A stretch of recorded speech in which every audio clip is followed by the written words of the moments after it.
Morning guys, welcome back to my channel. We're getting ready for the day and I'm going to be talking all about how to build a cult-like following of people who are waiting for you to post, are waiting to see the next video, are waiting to hear back from you. They are just so invested in your content and cannot wait to see you on their For You page, on their home page, on their subscription page, whatever it is. So I am trying to get my hair together just out of my face. Already did my skincare, so let's just get right on into the video. So the first thing that you have to be doing is creating bingeable content. What does that mean? I've talked about this so much, especially in my creator course, and I really give you the tools on how to create your bingeable content. But essentially, you want to create content within your niche that is something that people could be interested in for long periods of time. So it could be something like a series. It could be something like unique content that people are really invested in. So this really involves you looking at your own page to see what is the content people like, and also looking to people in your niche to see what type of bingeable content are they creating. Are there any creators that once you discover them, you just cannot stay off of their page?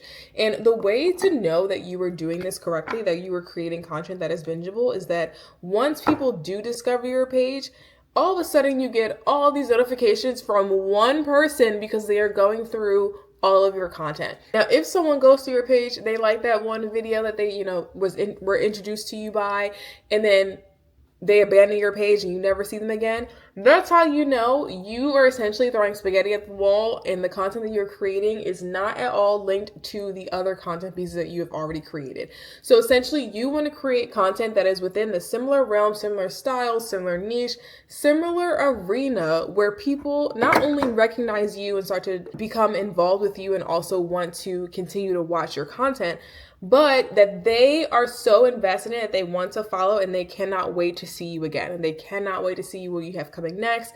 And that they are just eager to stay tuned to whatever it is that you are doing. If you want to learn how to create content so that you don't run out of ideas and that you always have something to create and it's something that is bingeable for your own page, you can check out my creator course that's linked in the description. Essentially, you have to focus on creating content that people will want to continuously see day to day from you. And again, you can go to any creator that you follow, because you should be following creators if you want to create in the space. You go to any creator that you follow and decide of whether or not their content is bingeable. Have you binged anyone's content lately? Have you found any new creators and been like, oh my gosh, I just love their page, I can't get off of it, I watch their channel all the time, or I watch their content all the time, I can't wait for them to post something new, I just love what they do? That is how you know they are creating bingeable content, and you can definitely be taking notes from that creator to do it in your own content. Now, the next thing you need to do, and this is what turns a lot of people off from being a full-time influencer, is that you have to show relatable vulnerability. So what does that mean? That means when you are telling your story, when you are giving an audience a peek inside of who you are as a person, not just a creator, but as a person, and you really start to show who you are as an individual, that they become connected to your story and that they relate to you in some way. Now, the reason why a lot of people don't like to do this is because they don't like to be vulnerable, especially with the internet. And I have talked about this in another video where people are really afraid of being seen for their successes and for their losses or in their failures, because they are afraid of being perceived by other people. That is something that you really have to break and unlearn on your own. But essentially, you have to be so strong in your character and who you are, and just not only confident, but have strong self-esteem, where that regardless of whatever people say to you in your comments, you know what your intentions are, you know who you are as an individual, and you don't really question yourself as a person. Because the one thing about being a creator is that you cannot control how other people perceive you, what other people think about you. How people see you is based on their own perceptions and their relationship to the related trauma. So if something that you do or say reminds them of someone that they previously encountered, they had a negative experience with, yada, yada, yada, they are less likely to like you. However, that's not your problem. That's honestly none of your business. How people perceive you is not your problem.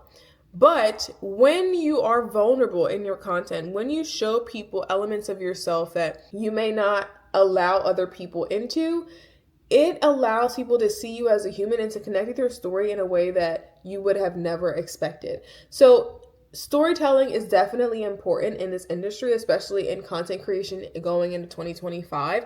However, if you never share those vulnerable moments of your story with people, they really don't have a reason to connect with you, whether it be negative or positive, right? Hopefully, people are connecting with you in a positive way. However, if they aren't, they are still connecting with you in some way, right?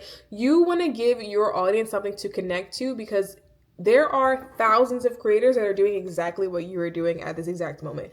I don't care if you're creating outfits, if you're doing hairstyles, if you are, doing food reviews, it does not matter. People can follow other people for the same content that you are creating. But what keeps them around and what keeps them really engaged with your content is knowing your story and you being able to be vulnerable with them about whatever it is that you have gone through. It doesn't necessarily have to be something that is extremely traumatic. You don't have to air out all of your business on the internet.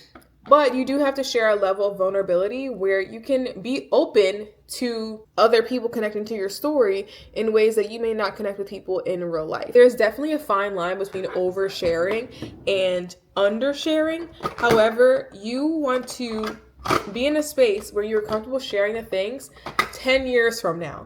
So if you get on the internet and talk about something, one thing that you should be thinking to yourself is, am I going to be embarrassed about this in 10 years from now?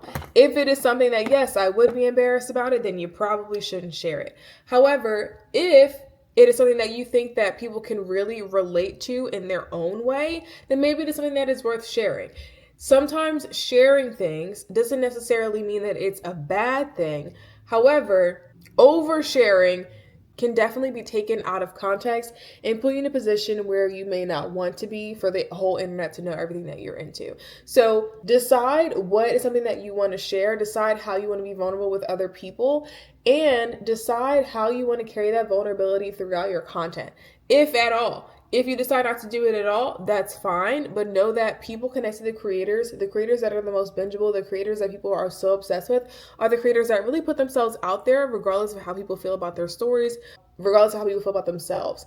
A great example of that is Risa Tisa. She did an incredible series on TikTok in 2024, I believe, and she shared a lot of elements about herself in that story. And although people were there to judge her, there were other people who were also there to really connect with her and really appreciate her story. And it's that story that made her so captivating that people just loved listening to her, and they followed her, and they really just resonated with what she said. Of course, she didn't have to put all her business out on the internet, but because she did, it did give her an avenue for her to then be able to build a platform and create a bingeable series, a 50-part series people were just hooked onto. Again, you have to decide what are you willing to share, and not always overshare if it's unnecessary, because oversharing can also leave a bad mark on your audience as well if you're constantly airing out your business to other people.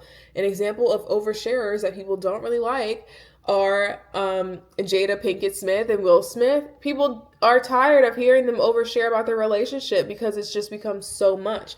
So you really have to be choosy about the details you decide to share, but the details that you do share should definitely have a vulnerable moment, because again, that vulnerability is what people will allow you to connect with you and really resonate with your story and want to follow you for a long period of time. So the next thing you should do if you really want to have a cult-like following going into 2025 and really throughout your content is you have to be listening to your audience and take some of their suggestions. Now, let's back up with this one, because a lot of people can take this one out of context. Everything that your audience says is not gospel, okay? Everything they say is not true. However, there are some people, and you can tell based on your comments, there are some people that do have positive intentions and will offer feedback to you as a creator for what type of content they want to see, for what they could really use your help on, for some things that they want to do in the future. It is really up to you to implement those elements of feedback. However, I wouldn't give all of your thought and all of your energy to the feedback of your audience. So again, this is another one where you really have to find a balance between accepting feedback from your audience members and then also doing the things that you want to do. Because at the end of the day, content creation still has to be enjoyable for you to continue to want to do it, and for you to also be consistent and just involved in your community. But one of the examples that I can give is that when I told my audience that, hey, I quit being an engineer and I'm now a full-time content creator, I've moved to LA and I'm now pursuing this full-time, people really ask me, like, how did I do it? Like, what were the steps that I took? What did I do to really transition into being a full-time creator? And from there, I decided to create my ebook, which really teaches people how to be a full-time travel creator, right? Because it's not something that you really see often. A lot of people had questions, and honestly, I was just tired of answering the questions all the time. So I decided I'm just going to create an ebook and I will give it out to my audience members. Afterwards, though, people then said, okay, well, I do want to create content, but I don't really know how to edit content. I don't know how to negotiate brand deals. I don't know how to do anything beyond the initial pitch to brands. I don't know how to really set up a brand so that it's a long-standing career for me. I don't know how to do all these other things. So from there, I was like, okay, if people need a more deeper description on all these different things, I'm going to create a course. That way I can really walk them through step by step of how I do these things. So not just how I create content and how I remain consistent, but also how do I edit said content? How do I plan my content strategy? How do I negotiate with brands? How do I plan out my week so that I remain organized? How do I set up my media kit? How do I actually send out, as many pitches? All these different things, I said, I'm just going to put it into a course. And the reason why both of those digital products have done so well is because it is exactly what my audience wanted. Okay, I didn't just come out with it out of the blue. They asked me for it, so I created it. And anytime I have had videos do really well or people just really interact with my content is on any, random pieces of videos that I've created is because my audience has asked me in the past, hey, can you create a video about this? It's really simple when you answer your comments in the form of videos, because not only people see that you are actually reading their comments, but they get to learn from you based on what they want to know. It works for you in that your audience remains engaged with you, that they really feel connected with you, that they appreciate you as a creator, and also they watch the content, right? As a creator, for you to remain relevant, for you to remain at the top of your industry or at the top of your niche, you have to remain relevant. People have to be watching, they have to be engaging, right? So it works both ways. It's a win-win for both. If you are creating things that your audience asks for, then you will continue to be successful in whatever it is that you are doing in your niche, in your area, in your entrepreneurship journey. So having that cult-like following means you are listening to what people are saying and you are actually implementing those things in real time. The other thing I want to note is that you want to be answering your comments in a reasonable amount of time or implementing things people ask for in a reasonable amount of time. People will lose interest after a while if you have during a viral moment. So it is best for you to really capitalize on that viral moment by answering the questions that they're asking you, or by coming up with the products that they're asking you, or by, answering their questions. All these different things are somewhat time sensitive. So you have to be aware of that and willing to answer people's questions in a reasonable amount of time so they, one, know that you're paying attention and that they can see that you care because, you went to go answer their questions in a reasonable amount of time. The next thing, and this is also related to what I was just talking about, and that is giving back to your community. It goes a lot longer for you to give back to your community than for you to just do a random giveaway.